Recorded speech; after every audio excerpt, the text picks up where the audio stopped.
ahora sí. María, sí. encantada. Encantada. Un placer.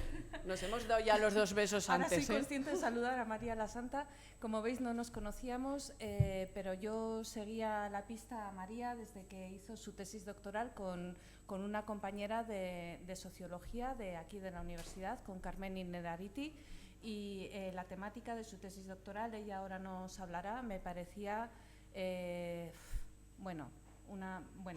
impresionante. O sea, digo, es que esto, y totalmente relacionada con la convivencia, y había que integrarlo. Y encima, en este camino que afortunadamente ya estamos caminando, ¿no?, desde la interdisciplinariedad, de intentar, que es una cosa que nos está ayudando también el Instituto de Investigación, que es la forma que tenemos aquí de ir agrupando todo lo que se hace en investigación, pues por disciplinas, ¿no? Y Comunitas, que ha estado antes el director, nos agrupa, nos agrupa a las ciencias sociales, a las humanas, ciencias de la educación. La cátedra Aprender, que está integrada dentro del instituto, ese vínculo tan cercano que tenemos con el Consejo. Claro, era necesario que María estuviese aquí. Como os he dicho, hemos llegado hasta Emilio con todo lo que es el ámbito educativo, y ahora pasamos un poco más al ámbito más sociológico, pero veréis que creo que ya no es que lo que nos cuenta María no sea necesario para ser políticamente incorrectos, como decía Emilio, sino que en el ámbito de la convivencia necesitamos atender a lo que ella nos va a decir. Y nuevamente me callo, que hablo mucho y le doy protagonismo a la persona. María, como todo el mundo se está hoy revelando, no lo hacen a mal, yo lo sé, pero claro. No te preocupes, lo bueno y breve 2 veces hasta y bueno. Cuarto. Venga. Hasta y cuarto. Yo venga. te diré desde algún sitio de la sala, te diré. Venga, y si eso, tirón de orejas, no te preocupes. No, ya la gente ya ves que no tiene ninguna intención de irse, o sea que tienes buen público. Bueno, adelante, pues muchas gracias. por estar aquí. Qué bonita es. Vale, voy a empezar diciendo, hola, buenas, me llamo María, vengo del otro lado del muro, de la Universidad de La Rioja, pero inicialmente era de la casa, entonces me siento bastante cómoda aquí, pero del otro departamento. Es importante, para entender un poco mi intervención, que comprendáis que yo soy una socióloga un poco extraña, porque me muevo entre la sociología y el derecho, soy entre socióloga jurídica, socióloga política. Entonces, yo considero que debemos comprender el papel que toma el derecho en la sociedad, pero no limitarnos a él, ver un poco más allá. Voy a empezar haciendo la pregunta del millón. ¿Qué es esto? ¿Qué son discursos de odio? En sociología a veces se dice que hay conceptos bicicleta que todo el mundo sabe utilizar, pero que luego nos paramos a pensar qué son y no sabemos. Pues es que esto ni eso, porque muchas veces el término lo utilizamos mal. Entonces voy a ir poco a poco y luego prefiero hacer la intervención más breve y dar pasos a preguntas que seguro que las hay. ¿Qué son los discursos de odio? Los discursos de odio es un concepto jurídico. Es un concepto jurídico. Vamos a empezar distinguiendo entre discurso hostil y discursos de odio. ¿Por qué esto es importante? Los discursos de odio, o al menos como yo manejo el concepto, es un tipo de delito de odio, ¿vale? Es un delito, está penalizado. Entonces, debemos distinguir cuáles son los límites. Los límites del discurso de odio son límites que se pueden establecer en tribunales, pero claro, significa que solo aquellos discursos que se establecen en aquellos límites en los tribunales son todos los discursos que deberían penalizarse. No. Asumimos que ética y legal muchas veces van de la mano, pero no siempre. Por eso yo, a partir de ahora, me voy a referir a 3 tipos de discurso. Un discurso hostil, que son aquellos discursos que tienen la potencialidad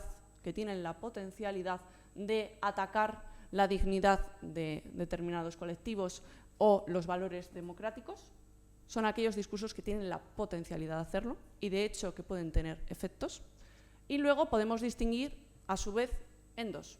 Discursos ofensivos, que son aquellos discursos que, impopulares incluso inmorales, incluso crueles, aún así entrarían dentro de los límites de la libertad de expresión como la conciben los tribunales, ¿vale? Y luego tendríamos los discursos de odio, que son aquellos discursos que efectivamente atentan y atacan contra la dignidad de determinados colectivos vulnerables y además contra valores democráticos. Esos discursos son penalizables. Hasta aquí veo muchas caras de perplejidad, otras de negación. Bueno, yo sigo, tiro millas.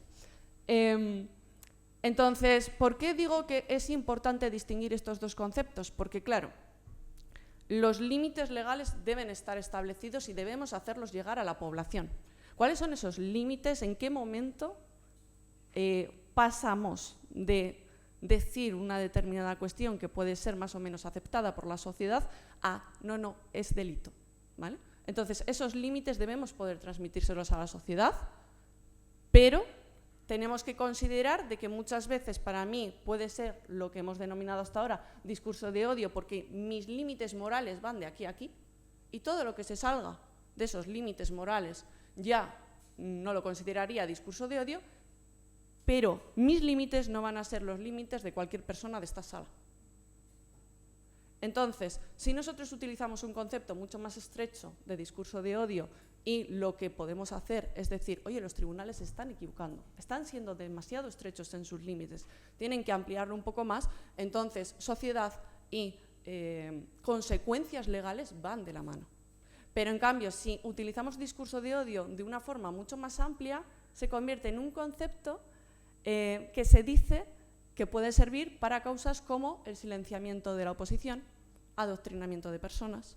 Es un concepto que se puede atacar mucho más fácil. Nuevamente, repetimos el porqué. Porque los límites morales, éticos de cada persona varían. Y no solo en cuestión de ideología, sino también en otro tipo de cuestiones. De dónde venimos, qué tipo de socialización hemos tenido, etcétera, etcétera, etcétera. Aún así, debemos intervenir en este tipo de discursos hostiles, porque aunque los tribunales por el momento puedan no penalizarlos, no significa que éticamente sean correctos, ni significa que nosotros debemos promover que permanezcan en los centros educativos. Vamos bien. Delitos de odio. ¿Cuáles son los delitos de odio? ¿Y en qué consisten eso de los delitos de odio? Los delitos de odio son aquellos delitos que tienen un ataque especial hacia un determinado grupo debido a su pertenencia o a la percepción de que ese miembro pertenece a un determinado grupo. A ver, me estoy explicando fatal. Es que ya estamos muy tarde y aquí falta la bebida. Bueno, entonces es un determinado delito, ¿vale?, que tiene lugar porque percibo que un determinado miembro pertenece a un determinado colectivo. Puede ser esa pertenencia real o percibida. Es decir, un ejemplo muy típico es cuando vemos a una mujer musulmana, una mujer con velo. Entonces se le dicen, los extranjeros a vuestro país, ya, pero perdone, es que soy de aquí, ¿vale? Entonces, no únicamente es los delitos de odio tienen lugar siempre que sean delitos cometidos hacia el miembro de un colectivo porque pensamos que pertenece a ese colectivo. Dentro de esos delitos, ¿hacia qué colectivos son más importantes? Si vemos un poco la rúbrica, estos son los delitos de odio cometidos, ¿vale? Los colectivos más importantes, discriminación por sexo o género, también están todo el tema de la ideología y, el más importante, racismo, xenofobia. Voy adelantando datos. Los datos de discurso de odio sobre racismo y xenofobia también son los más importantes a día de hoy, pero no son los únicos, seguidos de ideología y género, ¿vale? Cuidado, porque a mí una cosa que me molesta mucho es cuando se dice que las personas que estudiamos discursos de odio, claro, es que los progres porque es un concepto altamente politizado, pero mucho cuidado, porque si vemos la rúbrica de las motivaciones de los delitos de odio, nos estamos encontrando también motivos ideológicos, no motivos ideológicos de personas de izquierdas, sino motivos de todo el espectro ideológico. Es decir, por ejemplo, si yo veo una manifestación de personas con la bandera del partido de Vox, me acerco a una persona cualquiera, le pego un puñetazo y le digo largo de aquí, puto facha, a mí se me podría imputar un delito de odio por motivaciones ideológicas. Esto puede ser un argumento muy bueno para cuando determinadas cuestiones relativas a delitos de odio y discursos de odio se dice, bueno, es que estos son cosas de los progres. No, perdona, también nos beneficiamos en todo momento todas las personas de la sociedad. Pero, ¿qué pasa específicamente con los discursos de odio? ¿Tenemos una definición jurídica a nivel internacional consensuada? No. ¿No? Y eso es un problema.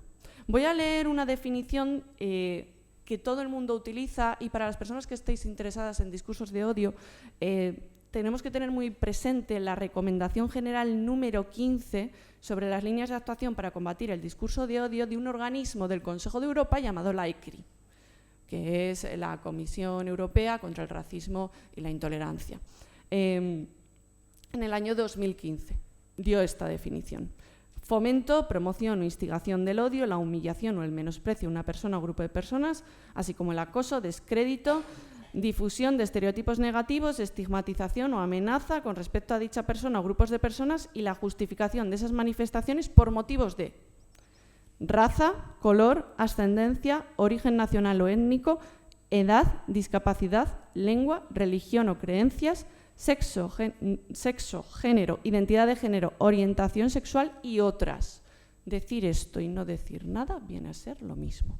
Entonces, nos encontramos un primer problema los investigadores y es que no tenemos una definición consensuada por parte de organismos internacionales y que los propios tribunales nacionales puedan utilizar de forma consistente y coherente a lo largo del tiempo. Y esto es un problema. ¿Cuáles son las características protegidas? Aquí les estoy presentando las características protegidas de aquí, de España.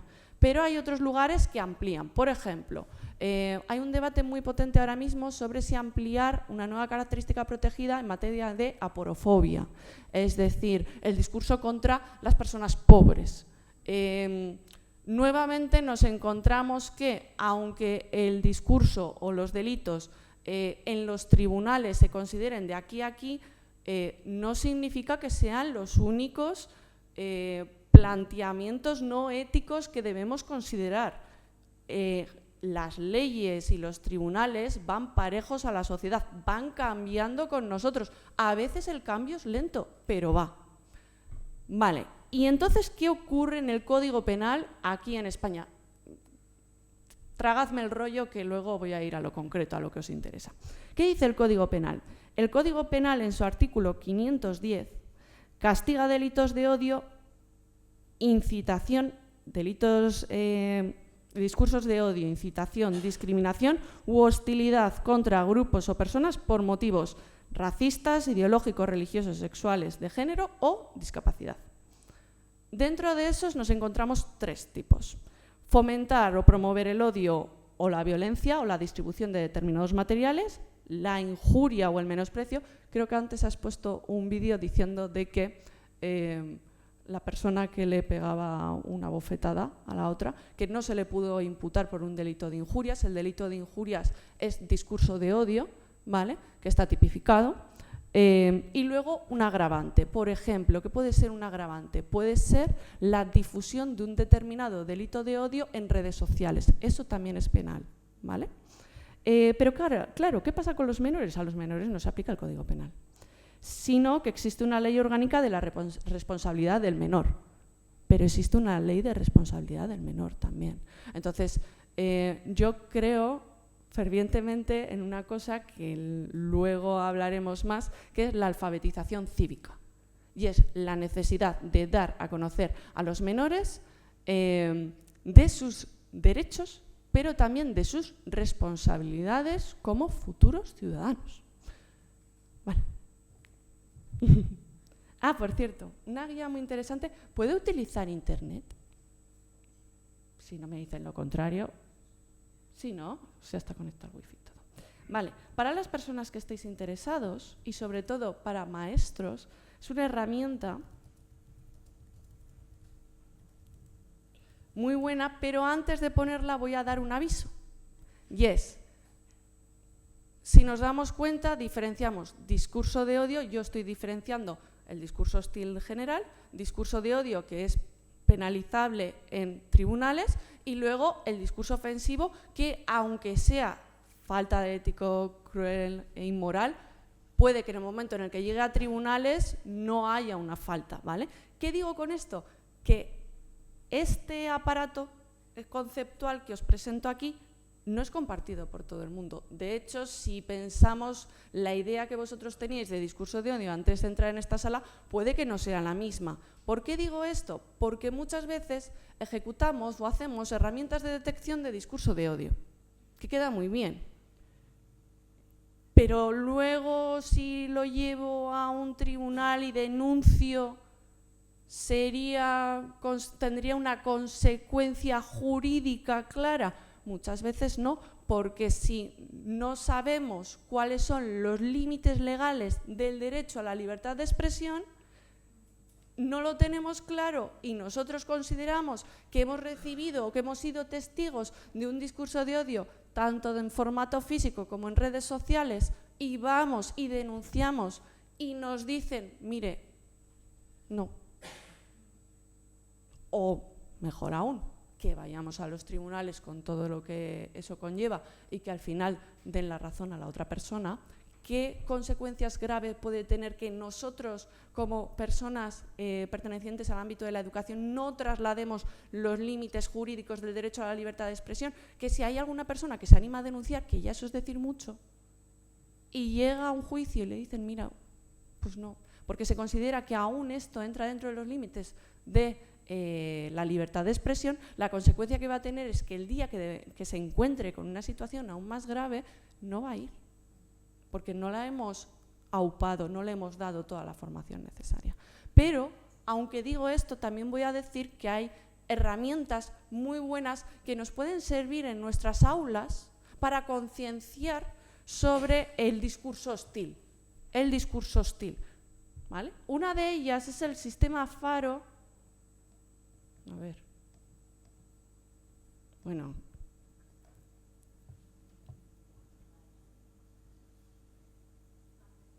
Aceptar el riesgo y continuar. Nosotros, virus a tope a la universidad. Perdón, ¿eh?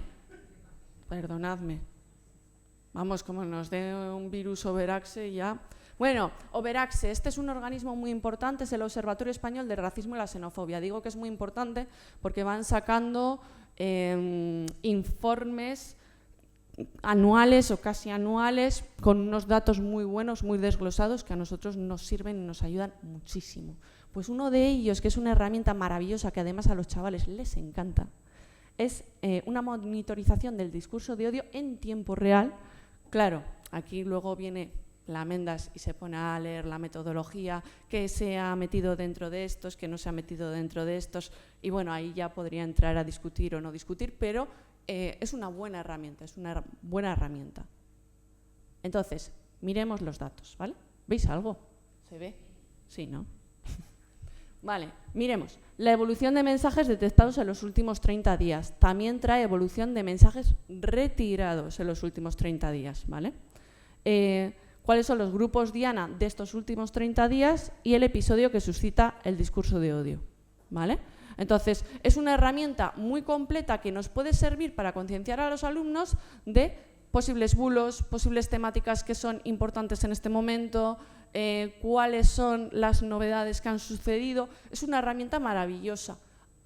Yo además tengo que admitir que el trasladar que es discurso de odio en el ámbito educativo no lo había hecho hasta este curso, que me ha tocado una asignatura de cuarto de educación primaria que se llama Acción Socioeducativa en Entornos Multiculturales. Bueno, multiculturales tendrían que ser interculturales, pero no pasa nada.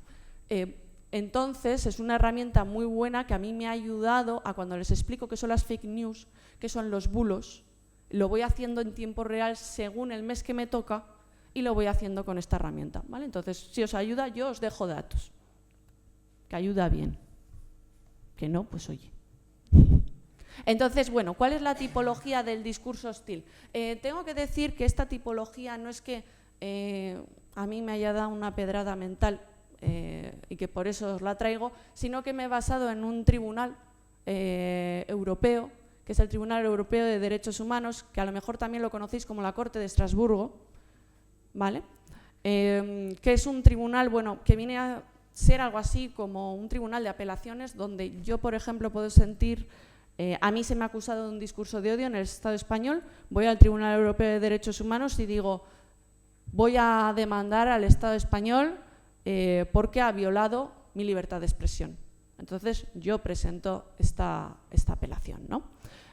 Bueno, el Tribunal Europeo de Derechos Humanos funciona un poco a su rollo, es un poco raro, es entretenido, pero funciona un poco raro. Entonces va estableciendo sentencias y lo chulo de este tribunal es que la sentencia más reciente puede cambiar con respecto a la anterior. Entonces, bueno, en función de quién sea el juez, qué tipo de caso, qué tipo de contextos. Pero sí nos da claves muy interesantes para luego aplicarlo. También otra cosa muy interesante de estudiar el Tribunal Europeo de Derechos Humanos es que da criterios comunes a todos los Estados miembros del Consejo de Europa. ¿Qué quiero decir? Que no es que el Tribunal Nacional de turno le haya dado por decir, bueno, esto es discurso de odio. No, miren, estamos aplicando un criterio común europeo. Vale, entonces, ¿cuál es la línea que marca? Y aquí estoy simplificando mucho, porque esto se las trae.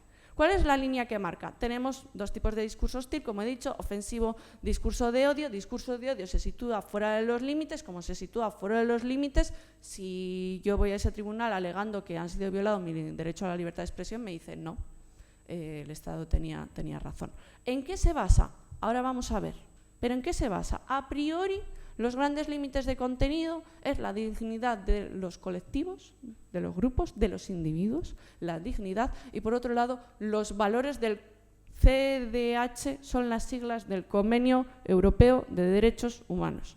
Entonces, en el momento en el que se atente con alguna de estas dos cosas, se determina que es discurso de odio. Pero nuevamente nos encontramos en la situación de que decir esto y no decir nada, pues es lo mismo. Y ahora yo os voy a presentar límites concretos. Entonces, ¿qué ejercicio hace el Tribunal Europeo de Derechos Humanos sobre el discurso de odio? No evalúa el discurso de odio, evalúa los límites de la libertad de expresión. Y establece que hay dos tipos de límites de la libertad de expresión, un límite de contenido y límites procedimentales. ¿Qué significa? Hay determinadas líneas negras que en el momento en el que solo la mera expresión las cruza, ya se determina que es un discurso de odio. ¿Cuáles pueden ser? Las pongo ahí.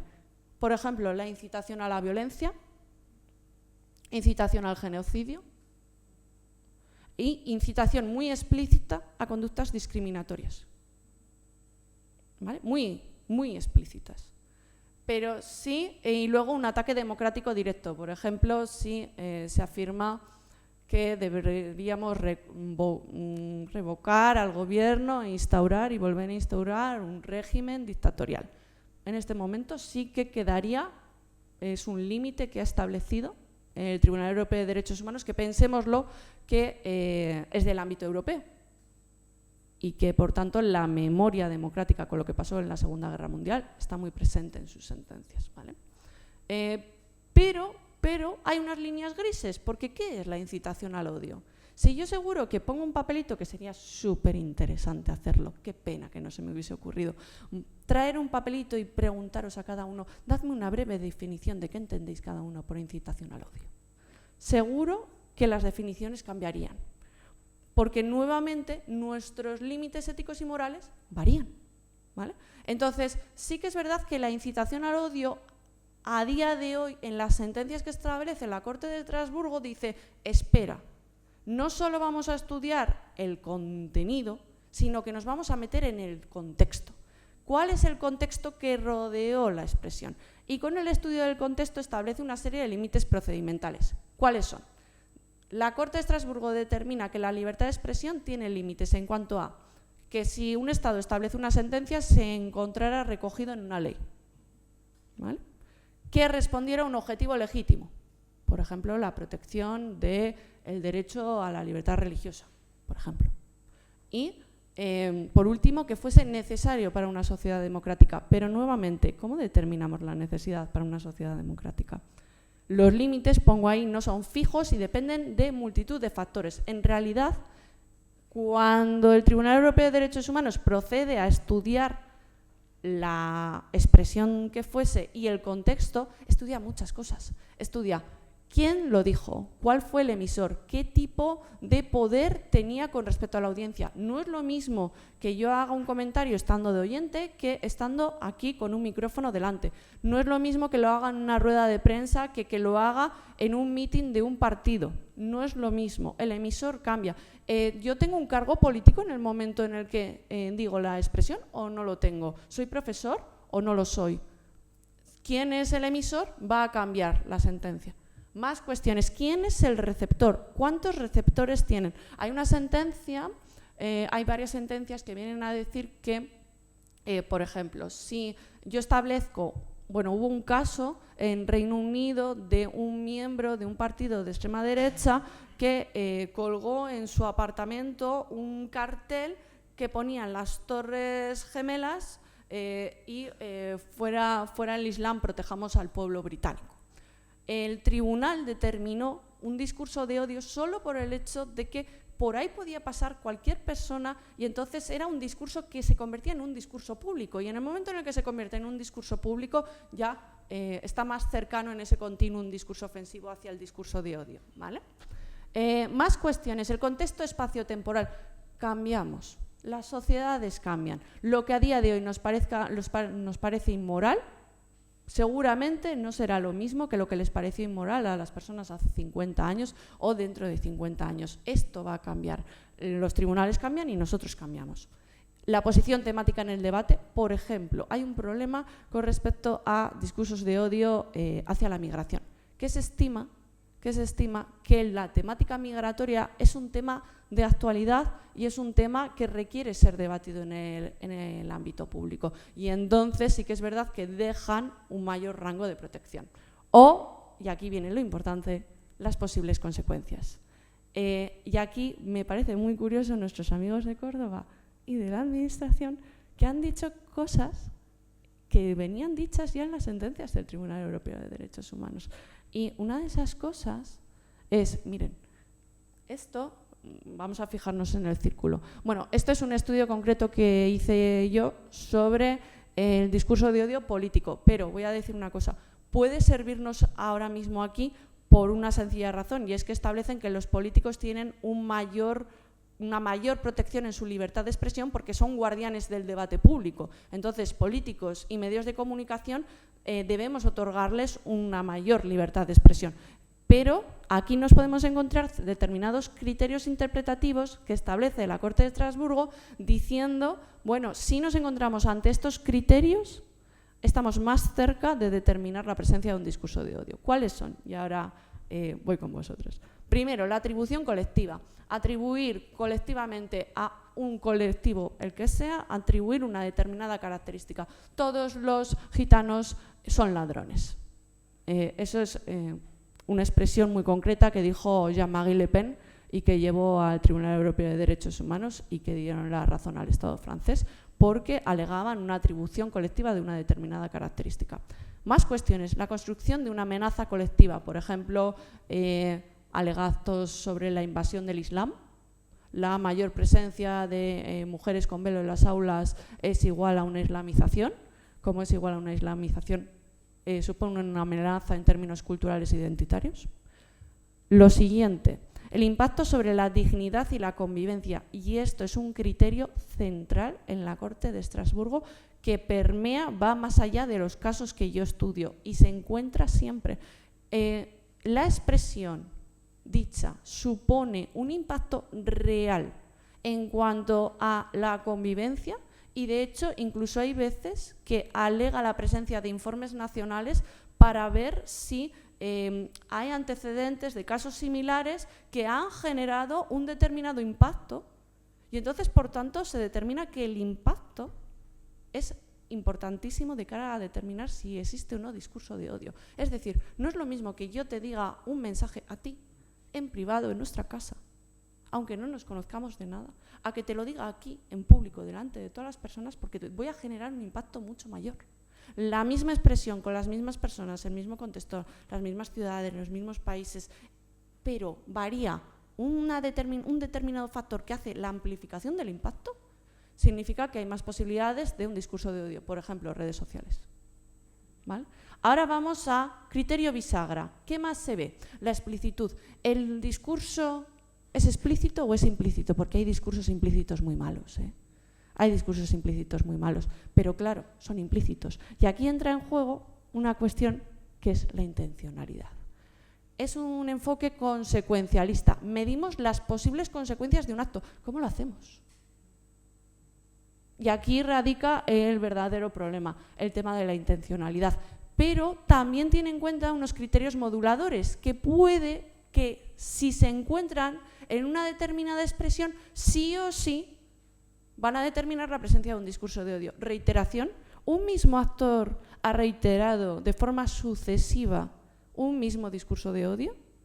Se le ha dicho desde, por ejemplo, los tribunales nacionales, ya ha habido multas, ya ha habido sentencias, lo tiene en consideración. ¿Y qué más tiene en consideración? La accesibilidad pública del discurso. El discurso es accesible públicamente. Por ejemplo, en el caso de nosotros, imaginaos que no es lo mismo que a mí me estén grabando ahora mismo y que este discurso, por tanto, va a permanecer en el ideario de las personas porque pueden acceder a él. ¿Es una pancarta que está a la vista de todo el mundo? Sí, el discurso, cuanto más público sea, más posibilidades de determinar que es un discurso de odio. Pero ahora vamos a lo importante y yo, Alicia, me ciño a los tiempos que me has dado. Me quedan 20 minutos y voy fantástica de tiempo. Entonces, ¿qué narices podemos hacer? ¿Tenemos que esperar a que se cumplan todos estos criterios para irnos a un tribunal? La respuesta es no. Estoy rodeada de maestras y maestras que sois fantásticos porque hacéis una gran labor en la sociedad. Lo que tenemos que hacer es evitarlo. Cuantos menos discursos de odio haya en la sociedad, mejor, entendiendo los discursos de odio como aquellos discursos que ya han llegado a los tribunales. Tenemos que evitar esto. ¿Cómo lo vamos a hacer? Primero, y aquí nos tiro flores a los de la universidad, investigación. Es necesario que investiguemos. No se sabe nada. No se sabe nada. Es de un tema que todo el mundo habla, que todo el mundo cree saber, pero la realidad es que no tenemos ni idea ahora mismo cuáles son los límites concretos de la libertad de expresión. Sabemos, tenemos ciertas nociones, sí que, pero cuando nos metemos al detalle ante determinados colectivos, se nos escapan cosas, tenemos que investigar. Es un tema que hay que investigar.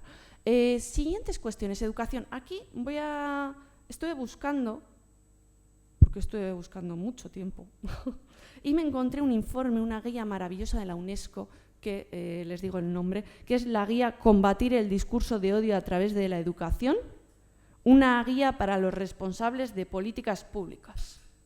Es una guía de la UNESCO, que repito, Combatir el discurso de odio a través de la educación, una guía para los responsables de políticas públicas. Es una guía de la UNESCO, pero el Consejo de Europa, a través de sus recomendaciones de la Asamblea Parlamentaria, el Comité de Ministros, la Comisión Europea contra el Racismo y la Xenofobia, ya lo ha dicho por activa y pasiva. Hay determinadas medidas de carácter preventivo que podemos establecer previamente y que pueden determinar ser eficaces. Ahora, no tenemos que quedarnos en el plano teórico o en el plano de hacer unas jornadas que duran un día y que luego queden en el tintero, sino establecer medidas a largo plazo. La guía de la UNESCO, ¿qué estableció? Entre las medidas preventivas más importantes, aparte de medidas curriculares, revisión de libros, revisión del currículo, potenciar el aprendizaje de la historia, potenciar competencias interculturales. En la asignatura que precisamente yo estoy dando, lo que hacemos es una asignatura completa de aprendizaje de competencias interculturales. ¿Qué es eso del diálogo intercultural? Nuestros alumnos universitarios saben mediar, Porque si no saben mediar, a lo mejor no saben enseñar a mediar. Y sería interesante que enseñasen a mediar en colegios. Entonces, establecen una serie de competencias interculturales que la podamos nosotros llevarlas a la práctica. Entendiendo competencias interculturales no solo en términos de habilidades, sino también en términos de conocimientos, actitudes, habilidades y formas de comportarse. Hice un ejercicio, un estudio exploratorio, que no está publicado, porque como su nombre indica es un estudio exploratorio, donde pregunté a alumnos de cuarto o máster, ¿sabemos la diferencia entre prejuicio y estereotipo? No se sabe. ¿Tienen noción de qué es el estereotipo? El prejuicio puede que no lo sepan tanto. Si ven ejemplos, puede que no lo sepan distinguir. ¿Sabríais ante un discurso de odio cuándo acudir a denunciar? ¿Ante qué organismos? ¿Qué debemos hacer si presenciamos un discurso de odio? ¿Sabemos detectar qué es un discurso de odio? Porque si no saben detectarlo, ¿cómo van a saber actuarlo? Entonces, nos tenemos que poner las pilas y empiezo yo hablando conmigo misma. Me tengo que empezar a poner las pilas con los alumnos que a mí me atañen para enseñarles estrategias de detección y también de actuación. Redes sociales. Hay una cuestión muy importante que es no solo la alfabetización cívica, sino la alfabetización mediática. ¿Saben actuar correctamente en las redes sociales? ¿Qué ocurre con las redes sociales? Hay un informe, porque yo soy una persona de informes, que me encantan los informes, porque considero que ya hay mucho trabajo hecho y que es una buena manera de sacar a la luz trabajo que llevan a cabo asociaciones, trabajo que llevan a cabo administración, trabajo que llevan a cabo otros compañeros, y aquí yo no me voy a atribuir el mérito de absolutamente nada, no lo voy a hacer. Hay un informe muy bonito que se llama Desconectados, diagnóstico de la relación de la adolescencia con los discursos de odio en el ámbito digital, que es de la organización ACCEM, Desconectados.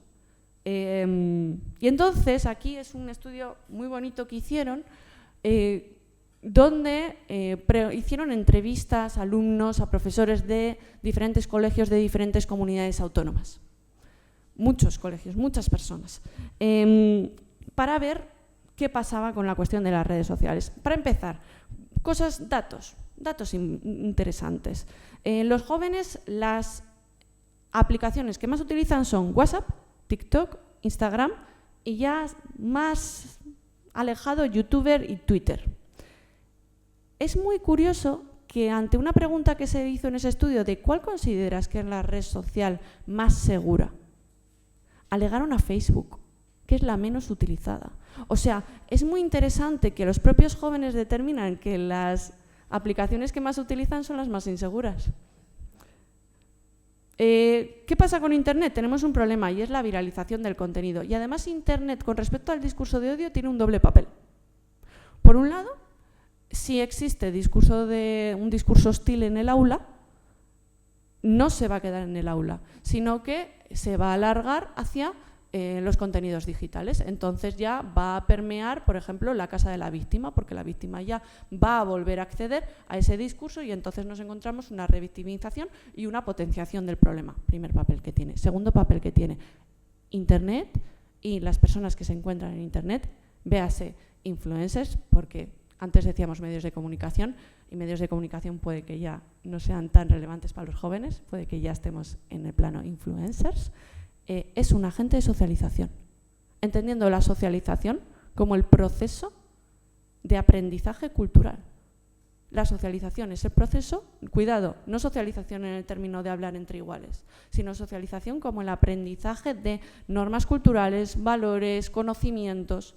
Internet y los influencers es un agente súper importante de socialización. Y entonces, claro, ¿qué pasa con el discurso de odio en redes? Cuando pasó el verano pasado lo de Torre Pacheco, tuvo un efecto muy potente en el alumnado. Ahora, nuevamente, aquí hago preguntas a investigadores que sabéis muchísimo más que yo. ¿Cómo medimos este efecto? ¿Cómo medimos el efecto de un acontecimiento particular que ha habido un auge de expresiones en redes sociales, de incitación al odio y la violencia de un determinado colectivo con nuestras aulas? Son preguntas que hago al aire, ¿eh? ¿Cómo lo medimos? Yo también me lo pregunto. ¿Cómo lo medimos? ¿Se puede medir? Porque si se pudiese medir, tendríamos ahí un argumento más para presentar ante determinados organismos. ¿Cuál es la percepción de los docentes en este estudio? Esto es muy interesante. ¿Cuál es la percepción de los docentes? Decían que efectivamente los grupos Diana no son homogéneos y van a depender según las características socioculturales de los centros. Vale, esto puede ser más o menos lógico. No estiman que se incrementen los casos de discurso de odio, porque claro, vienen medios de comunicación y te preguntan, ¿hay más discurso de odio? Y dices, ya, pero si para empezar no sabemos qué es el discurso de odio y luego cómo lo detectamos y luego se denuncia todos los discursos de odio, todas las víctimas se han animado a denunciar. Yo, si os dais cuenta, no he puesto datos, porque pienso que los datos son relevantes pero no son suficientes. Necesarios sí, suficientes no.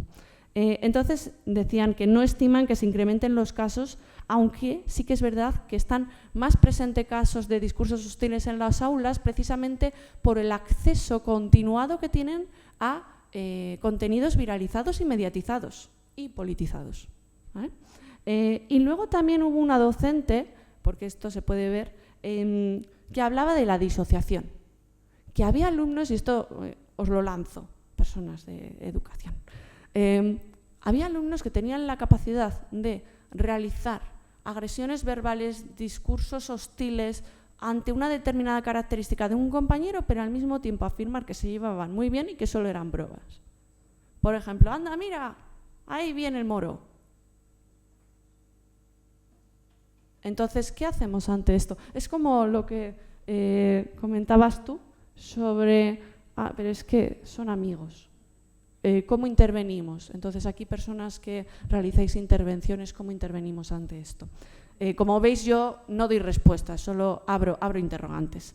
Y una cosa, un dato que sí que establecieron a partir de las entrevistas es que cada vez estaban más expuestos, eran más receptores, pero también más emisores conforme más mayores eran, también por el mayor acceso a las tecnologías.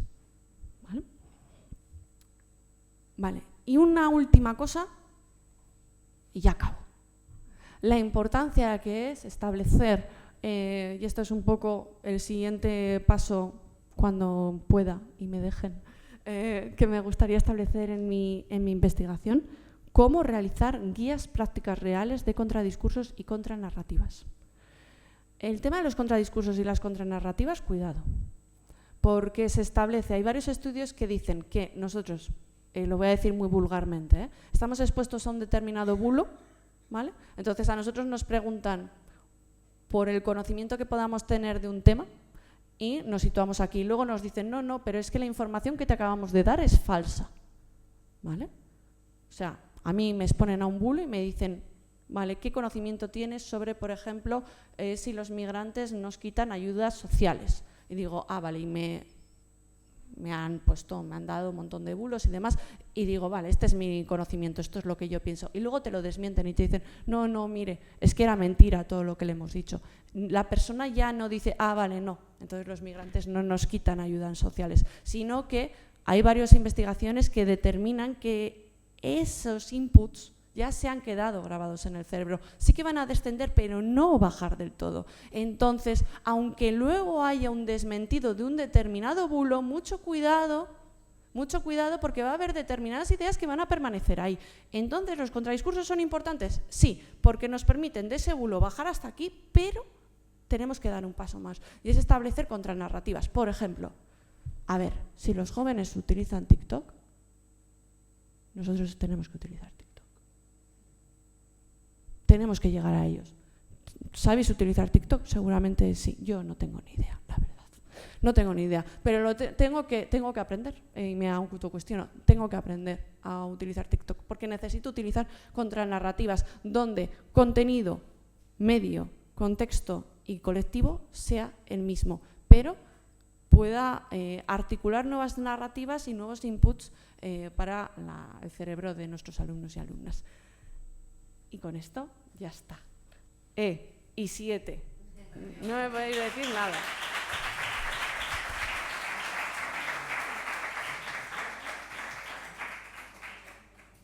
Bueno, y cualquier duda, pregunta. María, eres mi heroína. Lo sé, y nos acabamos de conocer. Gracias. Muchísimas Ha veces. empezado una bonita amistad. Otra.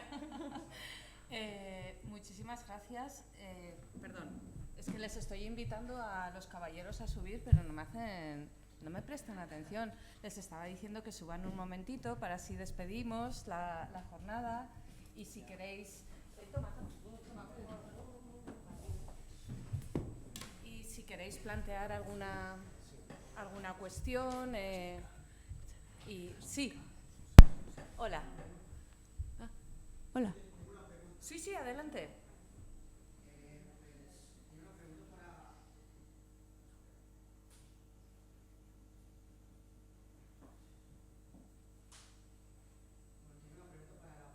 La Universidad de La Rioja, porque pues ahora en este momento yo me encuentro realizando una investigación acerca del racismo y su influencia en la exclusión social, específicamente en el racismo cotidiano, y me ha parecido muy interesante lo que tú has planteado sobre dos cosas. Es por un lado los discursos de odio que tienen todo un sistema legal que los legaliza, pero también hay un sistema moral que los glorifica. Específicamente lo que has dicho sobre todos esos discursos de odio es que el sistema legal que los legitima ya tiene todo un sustento investigativo, pero lo que está, digamos, fracasando un poco ese asunto es entonces el sistema moral que lo está glorificando, ¿cierto? Entonces mi pregunta era si quizás esos discursos de odio y al tener ese poco estudio o esa poca investigación hacia ese sistema moral que los glorifica, digamos que las intervenciones o las búsquedas de las investigaciones tienen que centrarse más en establecer como un tipo de una conciencia moral. Lo que la profesora Adela Cortina en su libro ¿Para qué sirve la ética? Dice que tenemos que ponernos de acuerdo en esa conciencia moral para que así todos establezcamos un consenso sobre cuáles son los límites de los discursos de odio, por ejemplo, con la xenofobia habla ella. Entonces, yo te quería preguntar sobre esos discursos que se camuflan muy pocos, incluso en una de las diapositivas que tenías tú, hay una expresión de racismo cotidiano que es línea negra, ¿no? Porque llamamos a todo lo negro lo malo, ¿no? Trabajar en negro, ¿no? Entonces, esos discursos de racismo cotidiano que lo tenemos tan incorporados nosotros que no nos damos cuenta que lo tenemos. Entonces mi pregunta era si quizás tendríamos que establecer un límite más allá de lo legal. Por supuesto. O sea, esto es inabarcable. A mí me gusta mucho ir a distintos foros con personas que no tienen nada que ver conmigo.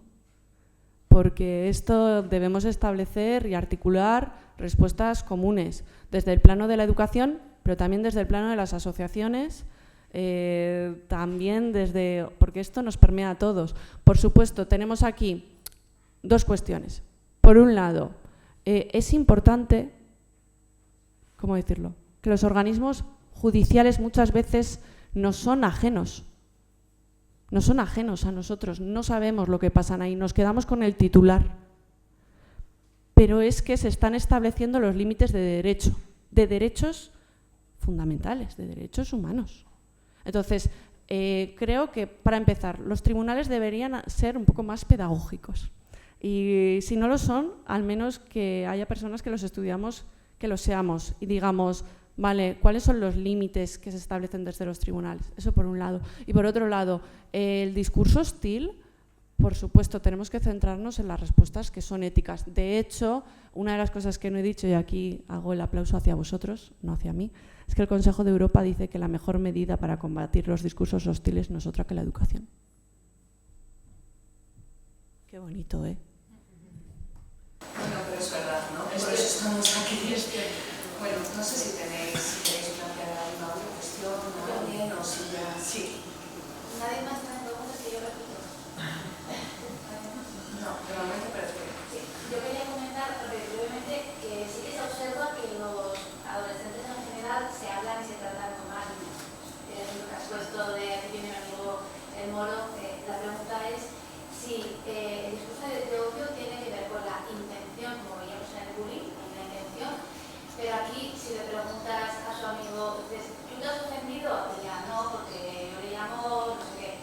Es decir, el límite, ¿dónde está en la persona que hace el discurso, la persona que lo recibe? Hay gente que está tolerando algunas cosas, las está dando por buenas. Me parece interesante escucharte.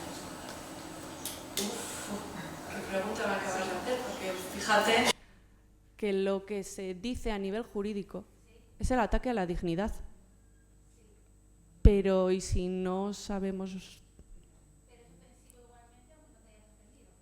Sí, por supuesto. O sea, es que, repetimos, un discurso de odio tiene que estar dirigido a una persona debido a una característica protegida y debe tener, una de las cosas que se determinan en el Código Penal es que debe tener la intencionalidad de atacar a esa persona y menoscabar su dignidad.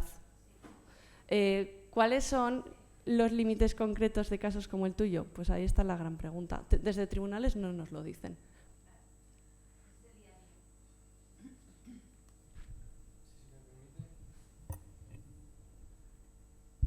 Me ha encantado tu intervención y llevándolo un poco al terreno de las relaciones entre iguales o interpersonales, digamos, no necesariamente en esa visión más mediática y que puede considerarse un discurso con proyección y tal, que es sin duda muy interesante y muy necesaria y de la cual ya hoy en día no podemos escapar porque las redes sociales 24/7, el ciberespacio es muy necesario.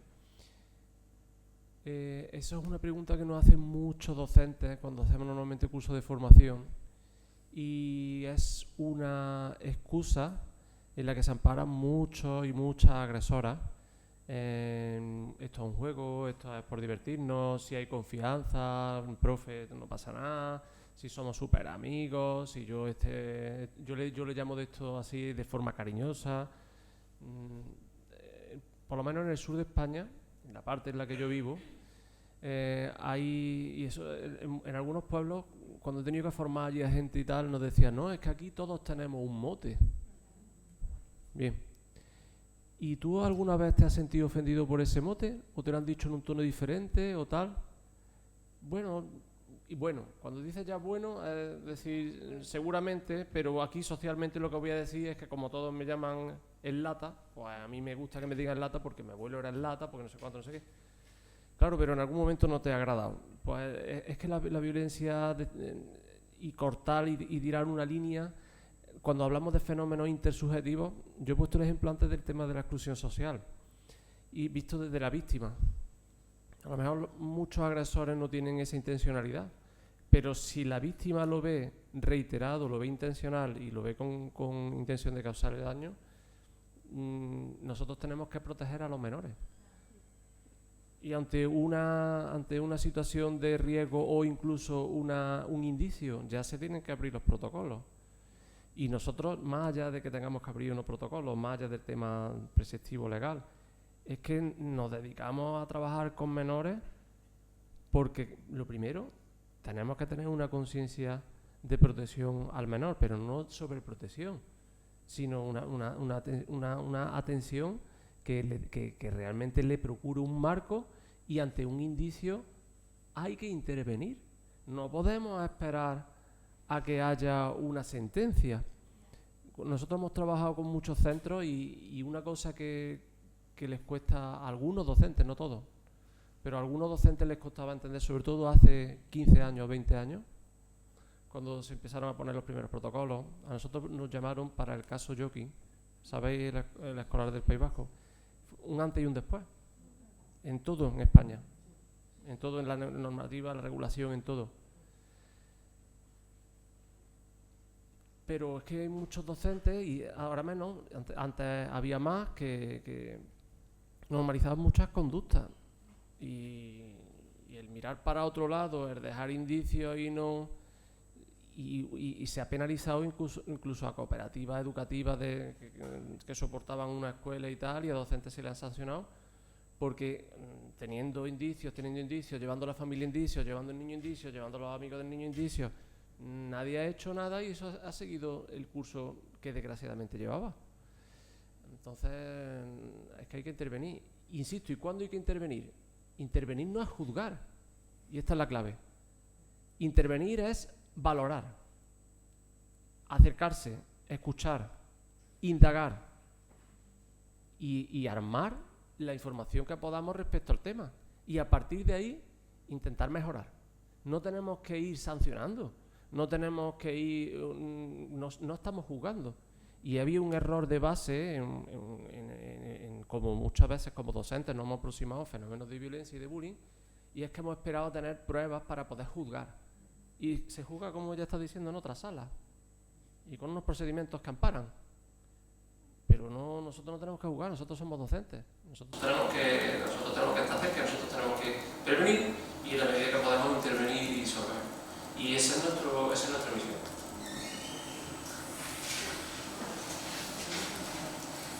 Sí. Bueno, con Emilio ya puedo hablar, o sea que la pregunta es más hacia María y Andrés Jesús. Yo soy profesor de tecnología y estoy realizando un plan de bienestar digital. Entonces, mi pregunta es si, tanto María como Andrés Jesús, la idea del plan es un poco intentar evitar o paliar los problemas de conflictividad y de salud que tiene el alumnado, familia, profesorado con el tema de los dispositivos digitales, ¿no?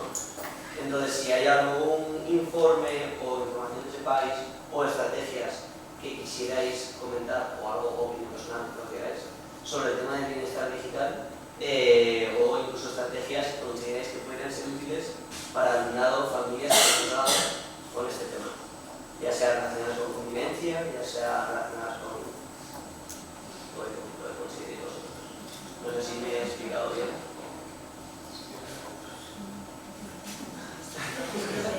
No, es que esa pregunta hecha por Javier es que fracasé el otro día en las 2 horas que estuvimos hablando de esto. Entonces, bueno, ya le di pistas. No sé si vosotros de vuestro ámbito tenéis algún informe que conozcáis, que yo al menos desconozco. A mí me gustaría escucharte más para poder también contribuir un poquito en la medida de lo que se pueda o compartir información. Habría que definir bienestar digital y por dónde, qué onda es la que se quiere seguir respecto al tema de las tecnologías y entiendo yo de la presencia de los menores y adultos también, ¿no? Entiendo, ¿no? El equipo de investigación en el cual yo estoy, la de COVID, yo también tengo estudios sobre ciberbullying y trabajamos mucho sobre esa cuestión y también sobre los usos positivos y negativos de las redes sociales y del ciberespacio. Hay una línea abierta importante sobre ciberconvivencia que ha sido pionera desde hace ya tiempo. No soy yo el que mejor puede representarla, desde luego del equipo de investigación, pero sí puedo decirte que hemos trabajado y hemos diseñado y estamos implementando modelos educativos que van un poco en esa línea, pero siempre desde el foco de la prevención de las conductas de riesgo y de las conductas de violencia. La ciberconvivencia con un foco importante en el ciberbullying, en los últimos años ya también ciberodio, etcétera. Y te puedo citar, por ejemplo, el tema del proyecto Conred. El proyecto Conred es un proyecto que está en lo que es por lo menos en Andalucía, está implantado a nivel del sistema educativo andaluz como el proyecto de referencia para la prevención del bullying y del ciberbullying en secundaria, en educación secundaria. Es de nuestro equipo de investigación, se realizó con un estudio longitudinal y con grupos control, pretest, post-test y tal. Se diseñó, se implementó, se mejoró, se pulió y se volvió a lanzar a los centros educativos con aportaciones de los propios docentes y la propia comunidad educativa que lo había implementado por primera vez y lo había experimentado. Y ahí hay cuestiones que pueden ser de interés, incluso la experiencia y los resultados, más también la trayectoria. Creo que puede servirte también con por lo menos una referencia en relación a las cuestiones de ciberconvivencia. Yo te animaría mucho a que lo último que he dicho, no porque lo haya dicho yo, sino porque es que realmente te lo digo honestamente y con mucha cercanía y con mucha calidad humana, en lo mejor de lo posible que puedo aportar. Pero las cuestiones de la diferencia, las cuestiones discriminatorias, tienen que estar sí o sí. En todo lo que ha sido el bullying, lo dije al final y no me quise extender mucho, y sí me gustaría dar un poquito de énfasis. Es que en 50 años de investigación sobre el bullying hemos desatendido sistemáticamente prácticamente la mayor parte de esos 50 años, y si lo miramos estadísticamente por número de estudios, el papel de la diversidad y el papel de la discriminación. Yo no me podía creer cuando yo empecé a estudiar el bullying que no se supiera nada sobre, apenas nada, muy poco, sobre el bullying racista, sobre el bullying étnico-cultural. Y se suponía que era un constructo que ya llevaba 20-25 años funcionando. Ya hace 25 años que empecé. Y todas las cuestiones que tienen que ver con los estigmas sociales, todos los aspectos que son discriminatorios, que tienen que ver con lo que bien los colegas han venido expresando una y otra vez, todo lo que tiene que ver con los prejuicios, todo lo que tiene que ver con sistemas que nos hacen diferentes y que con una lavadora centrifuga y hace expulsar de sistemas, de formar parte de redes o de estar en igualdad de oportunidades y de condición a otros. Eso no se ha querido ver, yo lo tengo que decir así de claro, no se ha querido ver, no lo hemos querido mirar, no nos ha parecido interesante.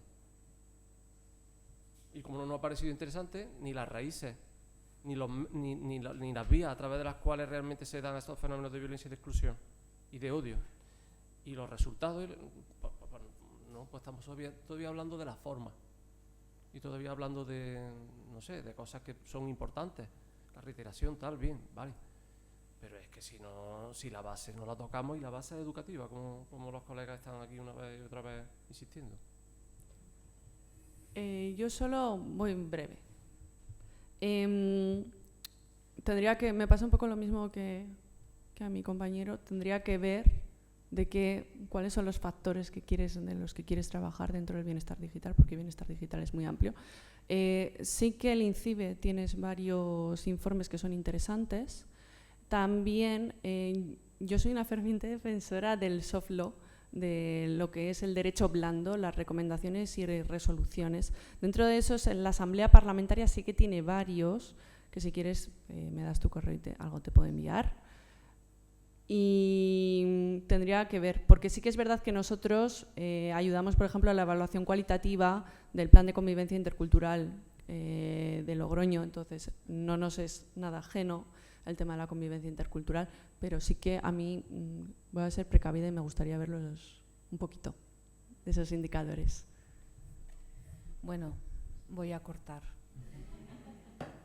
En el fondo, esa ambivalencia, vamos a seguir, pero estamos ya cansadísimos, ¿verdad? Y cansadísimas. De nuevo, muchísimas gracias a todas, Emilio, María, Antonio, Jesús, Charo, que ya no está. Gracias por venir. Yo he disfrutado mucho, espero que vosotros y vosotras también, y espero que nos volvamos a encontrar en las próximas ediciones de Conciencia Frente. Un placer.